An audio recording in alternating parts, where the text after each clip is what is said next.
The Dark Journey of the Middle Passage, a tale of resilience and tragedy. From about 1525 to 1866, a staggering 12.5 million Africans were forcibly taken from their homelands and transported across the Atlantic Ocean, a treacherous journey that claimed the lives of approximately 2 million souls.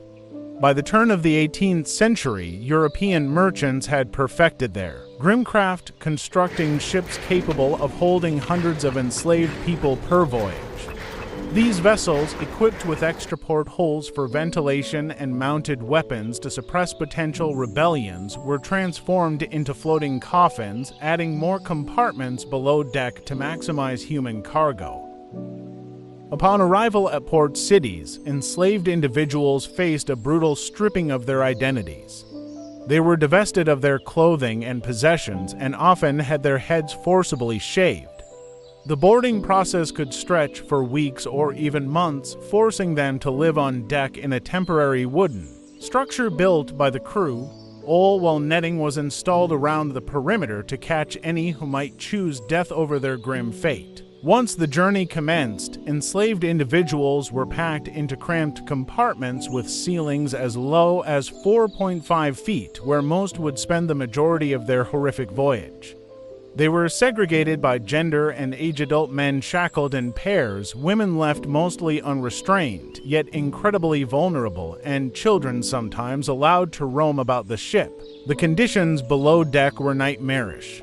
With no sanitary facilities, the enslaved had no choice but to relieve themselves where they were forced to sit, creating a stench that filled the air amid the oppressive heat and inadequate ventilation.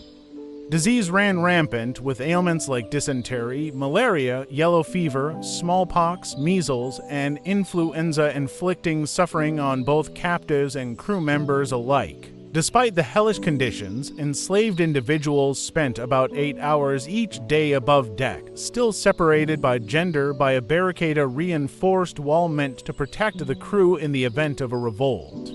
The crew forced enslaved people to partake in exercise, which sometimes involved dancing and singing for their captors' entertainment. Acts of defiance were met with brutal punishment. Those deemed disobedient faced torture, often whipped with the notorious cat o' nine tails, crafted to maximize pain. Refusal to eat the typical fare of rice and beans often resulted in further cruelty, where the speculum or some medieval contraption was used to force open mouths for feeding. Women, predominantly left unshackled, faced the horror of sexual assault by crew members, sometimes arriving in the New World pregnant with their assailants' children. Yet it was these women, despite their minuscule freedoms, who often became the backbone of rebellion, attempting to coordinate mutinies against their captors, albeit with little success. The true extent of the atrocities endured during the Middle Passage was starkly highlighted in the infamous 1783 trial over the slave ship Zong. The Zong set sail from present-day Ghana in August of 1781 with 442 enslaved individuals on board. As the ship battled navigation errors during its 2-month journey, 62 enslaved people and 7 crew members perished before they reached their destination. With disease spreading and fresh drinking water running dangerously low, Captain Luke Collingwood faced a financial dilemma. The deaths of enslaved people due to disease were not covered by insurance, but those who drowned were. In a chilling act of desperation, Collingwood ordered approximately 130 enslaved individuals thrown overboard, claiming it was necessary to stop the outbreak of disease. In the subsequent trial between the Zong's owners and their insurance company, the owners argued that just as it was legal to kill sick animals for the health of the ship, so too was it permissible to treat enslaved people the same way.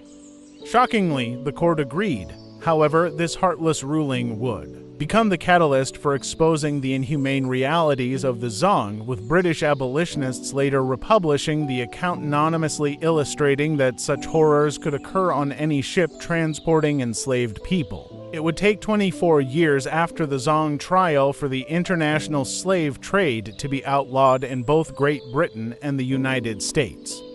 Yet, true liberation came painfully slowly. England required an additional 26 years, while the United States endured 58 more years, culminating in a civil war before the practice of slavery was finally abolished. The journey across the Middle Passage remains a harrowing chapter in human history, marked by unimaginable suffering and the indomitable spirit of those who endured. It is a testament to resilience in the face of inhumanity, reminding us of the importance of acknowledging and learning from our past. Thank you for watching. Don't forget to like and subscribe.